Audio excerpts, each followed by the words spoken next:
Simon, it's just been announced that James Saltonstall has signed a new one-year contract extension to keep him at the Shay until the end of the 2024 Betfred Championship season. He's been an ever-present in your side this year, so what does it mean to have another hometown lad tied down for another season? Yeah, I think great news and an easy bit of business, I suppose. Salty's happy. I don't think he'd play for anyone else, truth be told. Yeah, hometown, he's been very consistent for a long time, really. Grown up a lot in recent years, which I think has had a real positive impact on his performances, and I think he's been a shining light for us this year. Yeah, there's plenty left in the tank. He's still only, what, 28, 29? Yeah, he's got plenty in the tank, and hopefully he's got quite a few more at Halifax yet. Entering his 10th season with the club, he's the longest serving member of this squad from the days of Richard Marshall and obviously under yourself. You mentioned he's grown up a lot there. What sort of senior standing does he hold within this team? And we know he does the hard yards, he seems to be top meter maker every year, but what's his influence in the dressing room like as a senior player these days? He doesn't play that role as a verbal leader too often. Normally when Salty speaks and he's serious, they do listen, and he does talk sense. He's got a good rugby brain, and I think it's more, I don't want to compare him to anyone of the past, but I don't know, for example, Wigan always played better when O'Loughlin were in the team, whether he was fit or not. Probably Leeds is a good example with Jamie Peacock as well.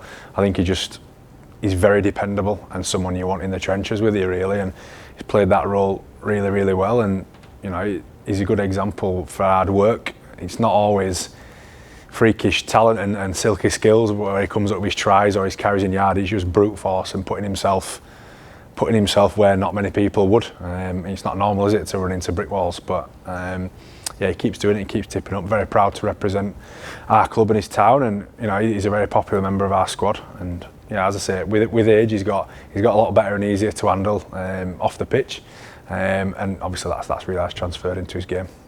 And after Matty G obviously excuse me, signed early last week, you've got Saltonstall tied down to another season early in the year. That gives you something to build on when you look at building your squad for next year, doesn't it?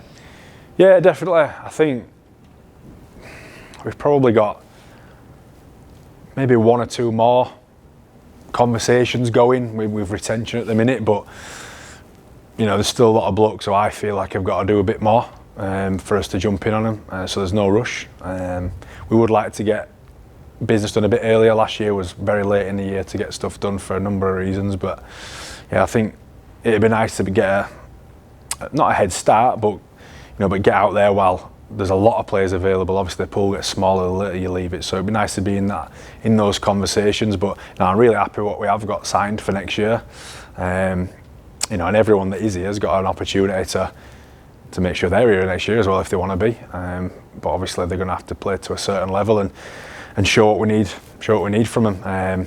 And if not, we will be looking externally to recruit. We've had loads of turnover the last few years, and there's a heap of reasons in and around that. But I don't think we're in a bad spot. We've probably got 15 or 16 maybe that are with us for 2024, which is a real bonus to have at this time of year. We'll never have a massive squad because we don't have the budgets of other teams, but I think it does give us an opportunity to really check out the lads that haven't signed yet, and obviously see what's available down the track.